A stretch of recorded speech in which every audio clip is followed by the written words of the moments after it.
Hey guys, क्या आप जानते हो कि हमारी अर्थ के लिए सबसे बड़ा खतरा क्या है, जो पूरी अर्थ को एक बारी में खत्म कर सकता है। जी हाँ, एक ही बारी में। इतनी पावर जिसके इम्पैक्ट में होती है उन्हें कहा जाता है एस्ट्रॉइड्स। तो ये जानने से पहले कि एस्ट्रॉइड्स में कितनी पावर होती है और वो कैसे अर्थ को खत्म कर सकते हैं, हम ये जान लेते हैं कि एक एस्ट्रॉइड होता क्या है। एस्ट्रॉइड्स ना एक रॉकी ऑब्जेक्ट्स हैं जो सन के अराउंड रिवॉल्व करते हैं। वो इतने छोटे होते हैं कि हम उन्हें प्लैनेट्स नहीं कह सकते, पर हम उन्हें माइनर प्लैनेट्स या फिर प्लैनेटॉइड्स कह सकते हैं। एस्ट्रॉइड्स ना मिलियंस की काउंट में होते हैं, जो हंड्रेड्स ऑफ माइल से लेकर कुछ फीट तक के साइज से वेरी करते हैं। सारे एस्ट्रॉइड्स का मास मून से कम होता है, पर उनके साइज पे मत जाइएगा, क्योंकि उनका कुछ भी साइज हो वो बहुत ज़्यादा डेंजरस हो सकते हैं। बहुत सारे एस्ट्रॉइड्स ने हमारी अर्थ को पास्ट में हिट किया है और फ्यूचर में भी करते रहेंगे, और उनके फ्यूचर में हमारी अर्थ को हिट करने के रीजन से साइंटिस्ट उनको ट्रैक करते रहते हैं और उनको स्टडी करते रहते हैं, क्योंकि क्या पता हमारी अर्थ की डायरेक्शन में ही कोई एस्ट्रॉइड आ रहा हो और हम उसके लिए प्रिकॉशंस ले सके।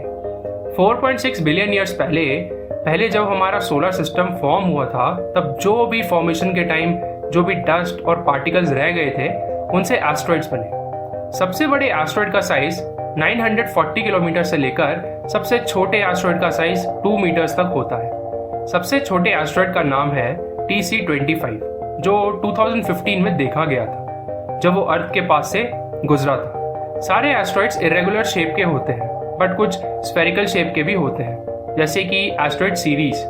मोस्टली सारे एस्ट्रॉइड्स में ना क्रेटर्स देखे जाते हैं, जैसे एस्ट्रॉइड वेस्टा, जो कि एक 460 किलोमीटर के डायमीटर का एस्ट्रॉइड है।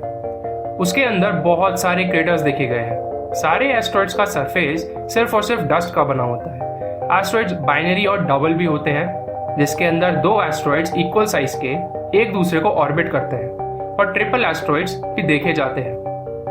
बहुत सारे एस्ट्रॉइड्स दूसरे प्लैनेट्स की ग्रेविटी में आके उन प्लैनेट्स के मून बन जाते हैं, जैसे मार्स के 2 मून्स फोबोस और डाइमोस, और ऐसे ही जुपिटर, सैटर्न, यूरेनस, नेपट्यून के भी मून्स हैं।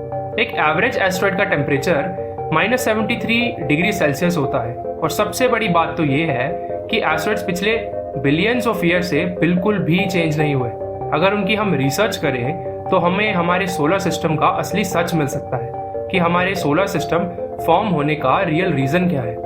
एस्ट्रॉइड्स ना बेसिकली सोलर सिस्टम के 3 एरियाज में होते हैं, जिसके अंदर ज्यादातर मार्स और जुपिटर के बीच में देखे जाते हैं।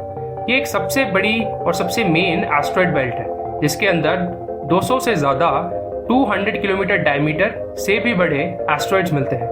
साइंटिस्ट बताते हैं कि एक एस्ट्रॉइड बेल्ट में 1.1 मिलियन एस्ट्रॉइड्स मिलते हैं, जो कि 50 किलोमीटर से बड़े होते हैं। जब से अर्थ फॉर्म हुई है, एस्ट्रॉइड्स ने बहुत प्लैनेट्स को डिस्ट्रॉय किया है। एक नासा की स्टडी के अकॉर्डिंग बहुत ज्यादा लार्ज साइज के एस्ट्रॉइड्स मिलने के बहुत कम चांसेस हैं। एक ग्लोबल डिजास्टर के लिए एक एस्ट्रॉइड को एटलीस्ट 1 माइल बड़ा होना पड़ेगा, और रिसर्चर्स ने ये स्टडी करके बताया कि अगर 1 माइल का एस्ट्रॉइड हमारी अर्थ को हिट करता है तो उससे एटमॉस्फेयर में इतनी डस्ट रेज हो जाएगी जैसे न्यूक्लियर अटैक से कंटामिनेशन होती है, जिससे हमारी सारी एग्रीकल्चर डिस्ट्रॉय हो सकती है। और ऐसे एस्ट्रॉइड्स जो इस साइज के हों वो हर 1000 सेंचुरीज में अटैक करते हैं। पर अगर कोई स्मॉल साइज का एस्ट्रॉइड अर्थ को हिट करता है, जो हर 1000 ईयर्स में पॉसिबल है, वो एक पूरी सिटी को डिस्ट्रॉय कर सकता है और बहुत बड़ी सुनामीज ला सकता है। नासा के अकॉर्डिंग जो स्पेस रॉक 25 मीटर से छोटे होते हैं वो अर्थ के एटमॉस्फेयर में ही बर्न हो जाते हैं। तो अगर एक TC-25 एस्ट्रॉइड जिसने 2015 में अर्थ के एटमॉस्फेयर में रीच किया था, वो एटमॉस्फेयर में ही बर्न हो जाएगा और अर्थ के सरफेस तक नहीं पहुंच पाएगा। फरवरी 15, 2013 में एक एस्ट्रॉइड ने रशिया की एक सिटी चेल्याबिंस्क को हिट किया, जिससे एक बहुत बड़ी शॉक वेव प्रोड्यूस हुई, जिससे 1200 लोग इंजर्ड हो गए थे। वो स्पेस रॉक अराउंड जब उसने अर्थ के एटमॉस्फेयर में एंटर किया तब वो 20 मीटर साइज का था।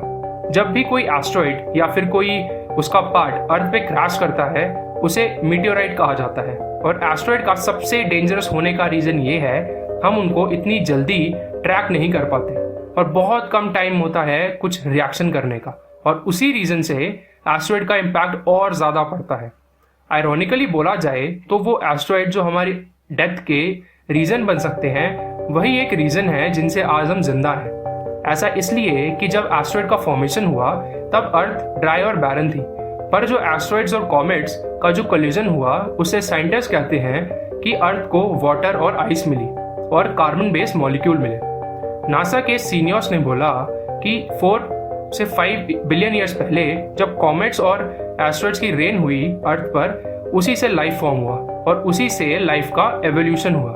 2006 में जापान का हायाबुसा रॉकेट सबसे पहला स्पेसक्राफ्ट बना जिसने एक एस्टेरॉयड पे लैंड किया और उसी से टेक ऑफ किया, और फिर वही स्पेसक्राफ्ट जून 2010 में वापस अर्थ पर आया और जो भी सैंपल्स हमने एक्सट्रैक्ट किए वो अभी तक स्टडी किए जा रहे हैं और उन सैंपल्स में बहुत ज़्यादा प्रेशियस मेटल्स हैं। ऐसे ही नासा का एक डॉन मिशन था जो 2007 में लॉन्च हुआ था, जिसने एस्टेरॉयड वेस्टा को 2011 में एक्सप्लोर किया और उसके बाद उसने 2015 में एस्टेरॉयड सीरीज तक ट्रैवल किया।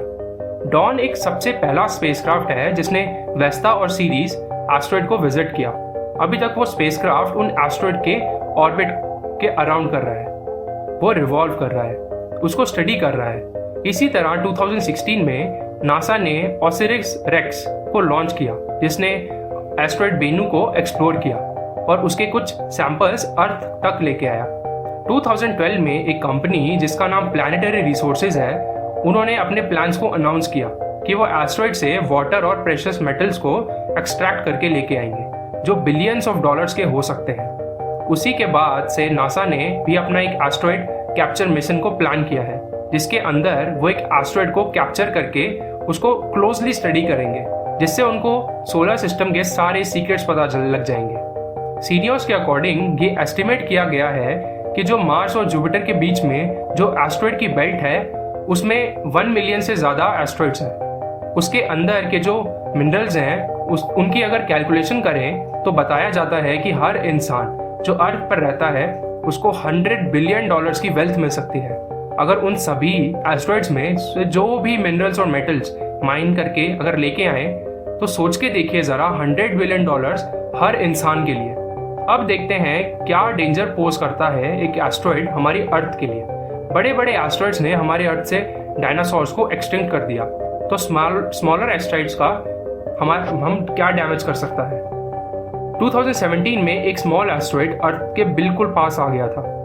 हर ईयर 50,000 टन्स ऑफ रॉक और डस्ट जो हमारे सोलर सिस्टम की है वो हमारे प्लैनेट्स को हिट करती है। हमारे पास इतनी टेक्नोलॉजिकल एडवांसमेंट तो आ गई है कि हम बड़े बड़े एस्टेरॉयड्स को तो ट्रैक कर सकते हैं, बट हम छोटे एस्टेरॉयड को ट्रैक नहीं कर सकते। और सबसे बड़ी बात तो ये है कि हमारे पास कोई ऐसा सोल्यूशन भी नहीं है जिससे कि जो एस्टेरॉयड अर्थ के डायरेक्शन में आ रहा है उसे हैंडल कर पाए। ये माना जाता है कि 65 मिलियन ईयर्स पहले एस्टेरॉयड इम्पैक्ट की वजह से सारे डायनासोर्स खत्म हो गए थे। उनकी डेथ की रीज़न ये था कि टेम्परेचर राइज हुआ और ग्लोबली फॉरेस्ट फायर देखी गई। ओशन वाटर जो था वो एसिडिक हो गया और ये सब 10 किलोमीटर के डायमीटर वाले एस्टेरॉयड की वजह से हुआ। बट 100 किलोमीटर डायमीटर वाले एस्टेरॉयड से जो इम्पैक्ट होगा उससे को आप इमेजिन कर ही सकते हैं। जो चेलियाबिंस में हुआ था उस एस्टेरॉयड ने कोई क्रेटर नहीं बनाया क्योंकि उसके सारे पीसीज अर्थ के अबव 30 किलोमीटर एटमॉस्फेयर में ही बर्न हो गए थे। ऐसे ही कुछ एस्टेरॉयड्स जिन्होंने अर्थ को हिट किया और क्रेटर बनाए वो आपने मुंबई, लंदन, वॉशिंगटन में उनके क्रेटर्स आपको दिख जाएंगे। देखा जाए तो ये सारे ऑब्जेक्ट्स एक स्टेबल ऑर्बिट्स में रहते हैं और डेंजरस नहीं है। जैसे चेलियाबिंस में इंसिडेंट हुआ वैसे ही इंसिडेंट्स हो सकते हैं क्योंकि वो एस्टेरॉयड डिटेक्ट नहीं हुआ था, क्योंकि वो बहुत लो एंगल से सन की डायरेक्शन से आया था।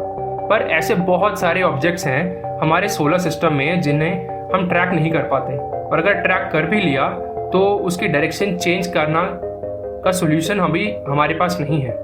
नासा के पास एक प्रोजेक्ट है जिससे वो किसी भी एस्टेरॉयड को जो भी अर्थ की डायरेक्शन में होगा उसके डायरेक्शन को चेंज कर सकते हैं। एक ऐसा स्पेसक्राफ्ट जो अराउंड 1.5 मीटर बड़ा होगा उससे उस एस्टेरॉयड में क्रैश करवाया जाएगा जिससे उसकी डायरेक्शन चेंज हो जाएगी। बट ये प्रोजेक्ट दिसंबर 2020 में प्लान किया गया है जो एस्टेरॉयड डैडीमोस को अक्टूबर 2022 को इंटरसेप्ट करेगा। तो हमारे पास सिर्फ 2 साल है वेट करने के लिए कि क्या हम अपने प्लैनेट को एस्टेरॉयड के थ्रेट से बचा पाएंगे। फिलहाल जो स्मॉल एस्टेरॉयड्स हैं उनसे उतना ज़्यादा डैमेज तो नहीं होगा, बट हमें लार्ज एस्ट्रॉइड्स के लिए कोई सोल्यूशन ढूंढना पड़ेगा, जो एक बहुत बड़ा थ्रेट है। तो आपको क्या लगता है, क्या नासा सक्सेसफुल हो पाएगा अपने इस एक्सपेरिमेंट में या नहीं? मुझे कमेंट सेक्शन में अपने व्यूज़ दीजिए। और हाँ, अगर वीडियो अच्छी लगी हो तो लाइक, शेयर और सब्सक्राइब ज़रूर कीजिएगा और बेल आइकन को हिट कीजिएगा, जिससे आपको मेरी वीडियो की नोटिफिकेशन सबसे पहले मिले। अब मिलते हैं अगली वीडियो में ऐसे ही मज़ेदार साइंस के टॉपिक्स को लेकर। तब तक के लिए ध्यान रखिए अपना।